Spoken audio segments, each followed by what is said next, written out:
Aqlli migratsiya shoxobchalari tashkil etiladi. Ichki ishlar organlarining migratsiya va personallashtirish sohasidagi faoliyatini raqamlashtirish orqali sifat jihatdan yangi bosqichga ko'tarish chora-tadbirlari to'g'risidagi prezident qarori qabul qilindi.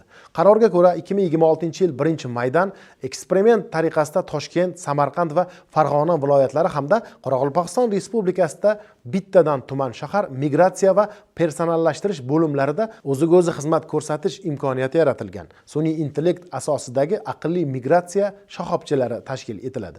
Bunda dastlabki bosqichda aqlli migratsiya shoxobchalarida belgilangan davlat xizmatlari ko'rsatiladi. Ichki ishlar vazirligi tomonidan o'ziga o'zi xizmat ko'rsatiladigan xizmatlar turlari kengaytirib boriladi.